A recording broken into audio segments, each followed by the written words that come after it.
Welcome back to Farmer Bee and Me. Today we're in the shade garden. We are working with leaf litter and we are going to build a cucumber bed.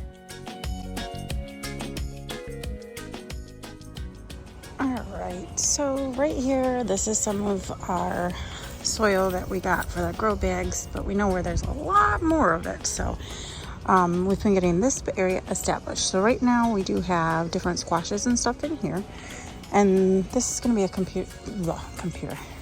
cucumber area. So I'm just going to leave the leaves as they lay right now, and I'm going to put some of that on top, and then I'm going to just plant my transplants right into the mounds. I'm going to be doing this actually wearing these nice beautiful white gloves. Get a good look at them because they're never going to be white again. These are Watson quality gloves with my dirty hand going inside. You know, this year it has been a really rough one for growing in Michigan. We've had wetness, cold, it's been super windy and unpredictable, and I'm just thankful we don't have those little caterpillars yet. So please don't bring on the bugs.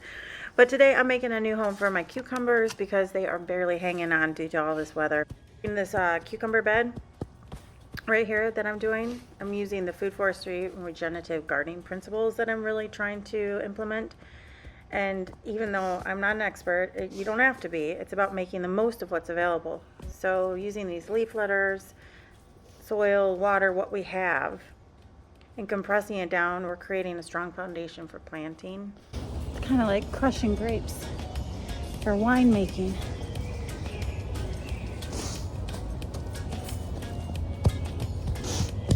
Take out your frustrations on the ground. I mixed together some garden soil and then some of the leaf litter that we bagged up the other day out of this area, and I'm just applying it to the top of it. And now that we have a little bit of soil on top, we're just going to give it a nice little soak with our hose to kind of compress down the leaves that are underneath of our soil. And now I'm just taking the shovel and I'm just smacking it down on the ground, giving it a little compaction. So one of the reasons why I'm trying to get these cucumbers in is because I was going to originally do them in the grow bags and this space wasn't even available. And notice it's really still shaded, but the thing about it is that my cucumbers were dying. We've had some cold nights and we've had a lot of moisture and they are just not doing well. So I have quite a few of our plants that just are not thriving.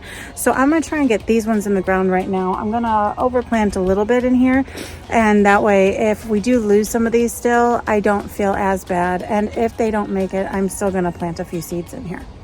You know, perfectly or not, it's part of the process in learning, the experience, adjusting to what does work and what doesn't. We had what didn't work last year in our garden of Whedon shade garden, which that video I can post in the comments below. If you haven't watched it yet, you'll see that we've actually been trying working with nature instead of against it. That's what I'm trying to do. And you know, there are benefits to shade gardening. Most people, they think you have to have full sun, and yes, full sun is great. I would love to have a lot more sun, but cucumbers especially, they typically do love the sun, but you know, they could work in the shade garden here.